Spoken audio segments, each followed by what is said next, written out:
Kinasal na nga ngayong araw itong si Cristel Pulgar sa kanyang long-time Korean boyfriend na si Suyuk.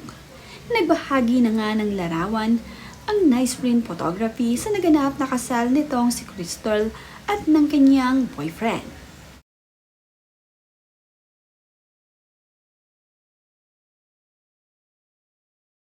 Naggagandahang mga larawan naman ang ibinahagi ng nice print sa kanilang social media. Ibinahagi nga nila ang ilan sa mga naganap dito sa kasal ni Christine at Suyuk. Matagal na ngang magkarelasyon itong si Suyuk at itong si Cristel Pulgar. Kamakailan nga ay ibinahagi din ni Cristel ang naganap na prenup shoot nila ng kanyang asawa na ngayon na si Suyuk. Sa Korea naman nga naganap ang kasal nilang dalawa. Doon nga napili ni Cristel Pulgar at ng kanyang boyfriend na ikasal sa Korea.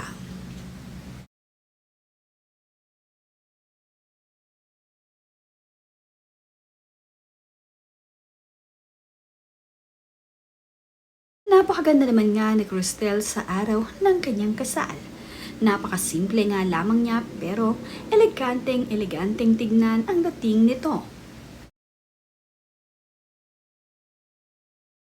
Kitang-kita naman nga ang kaligayahan dito sa newlywed.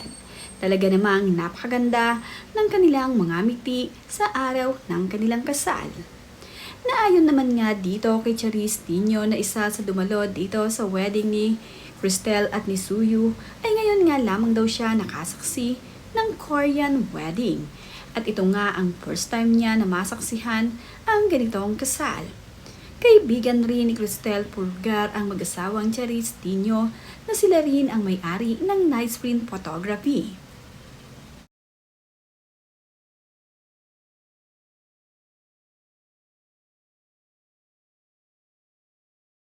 Ibinahagi ngang mga larawan ni Charis Tino sa social media ay makikita ang ilan sa mga kaganapan dito sa naging kasal ni Cristel Pulgar.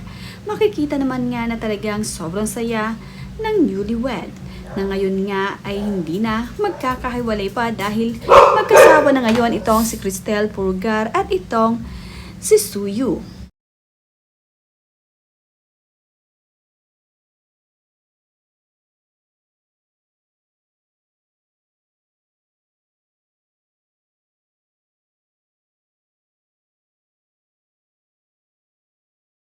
Din sa kasal ni Cristel Pulgar itong si Christian Bautista.